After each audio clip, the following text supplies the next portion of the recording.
सत Sri Akal. Welcome to Bluebird Overseas. मैं हूं Jitendra Singh. Canada tourist visa आप अप्लाई करने के बारे में सोच रहे हैं तो उसकी स्टेप बाय स्टेप गाइड क्या रहती है कि आप स्टेप बाय स्टेप कैसे खुद भी कनाडा का वीज़ा अप्लाई कर सकते हैं। तो आज की वीडियो में हम इसी पे बात करेंगे कि आप कनाडा का टूरिस्ट वीज़ा कैसे अप्लाई कर सकते हैं और किन बातों का ध्यान रखना चाहिए जब भी हम कनाडा का वीज़ा अप्लाई करने जाएँ।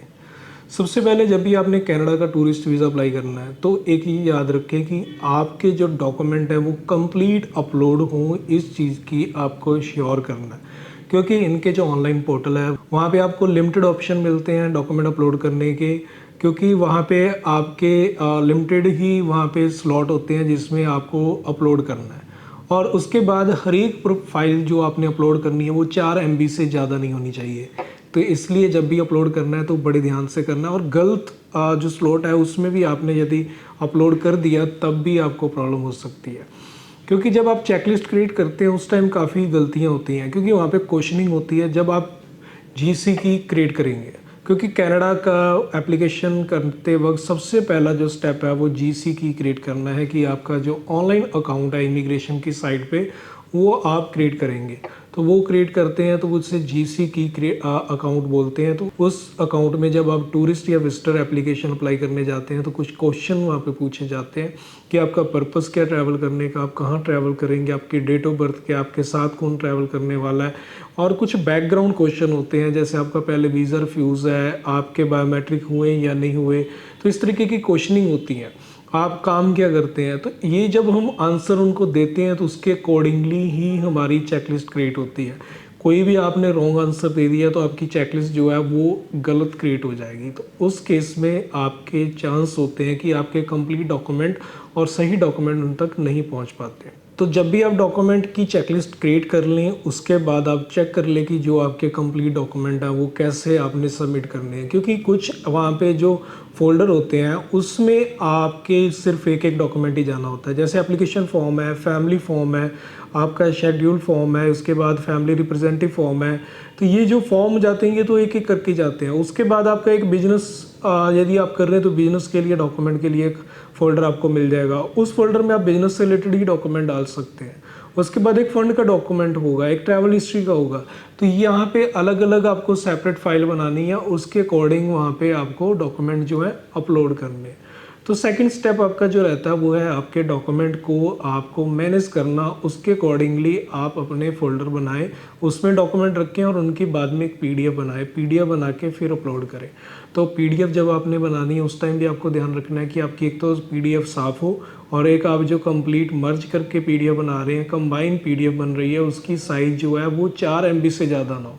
4 MB से ज़्यादा साइज़ होगा फिर भी प्रॉब्लम आएगी, तो क्योंकि वो अपलोड नहीं होगा। तो 4 MB से अंदर ही वो आपका फाइल होनी चाहिए, तभी आपका जो है स्लॉट वहाँ पे अपलोड हो पाएगा, आपका डॉक्यूमेंट जो है उस फोल्डर में अपलोड होगा।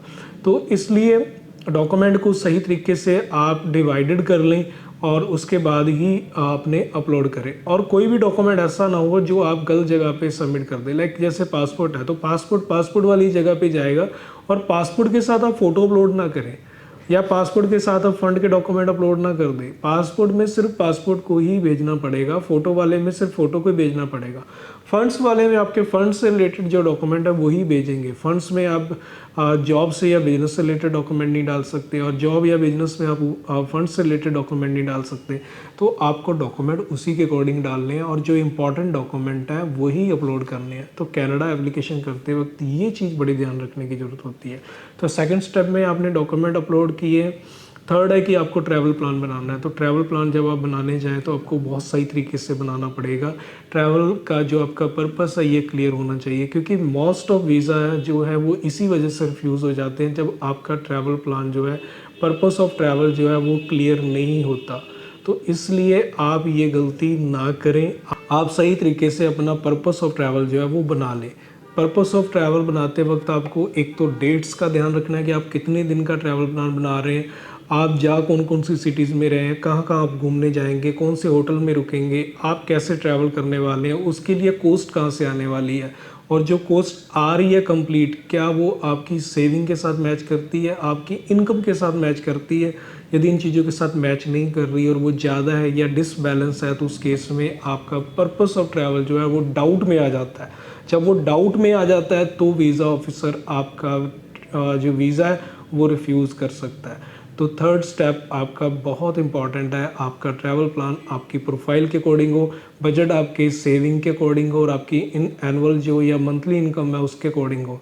तो इसके अकॉर्डिंग आप ट्रैवल प्लान बनाते हैं तो वीज़ा के चांस सही रहेंगे। यदि ये मिसमैच होती हैं या फिर ओवर होती हैं तो फिर रिफ्यूज़ल मिल सकती है। फोर्थ स्टेप है, आपके जितने भी कंप्लीट डॉक्यूमेंट हैं आप उनको सही तरीके से अपलोड करके कंप्लीट फाइल को आप सबमिट करें और अपनी एम्बेसी फ़ीस जो है वो पे कर दें। एम्बेसी फ़ीस जो है वो इसकी $100 है पर एप्लीकेंट और $85 आपके लगते हैं आपके बायोमेट्रिक के चार्जेस। और यदि आपने बायोमेट्रिक पहले दिए हुए हैं, 10 साल के अंदर अंदर जो बायोमेट्रिक होते हैं उनको बायोमेट्रिक दोबारा नहीं देने पड़ते, इसलिए बायोमेट्रिक आपको सिर्फ एक बार देने होते हैं और वो 10 साल के लिए वैलिड होते हैं।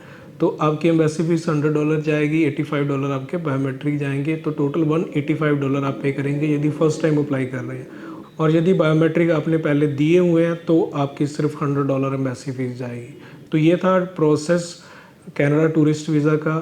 तो आप यदि खुद भी अप्लाई करना चाहें तो आप अपना कनाडा का टूरिस्ट वीज़ा अप्लाई कर सकते हैं, और यदि आपको हमारी टीम की हेल्प की ज़रूरत हो तो हमारी टीम से कांटेक्ट करके भी अपना वीज़ा अप्लाई करवा सकते हैं। तो उम्मीद करते हैं ये इन्फॉर्मेशन आपके काम की होगी। इन्फॉर्मेशन अच्छी लगे तो इस वीडियो को ज़रूर शेयर कर दें। तो मिलते हैं फिर एक नई वीडियो में नई इन्फॉर्मेशन के साथ, तब तक के लिए सत श्री अकाल।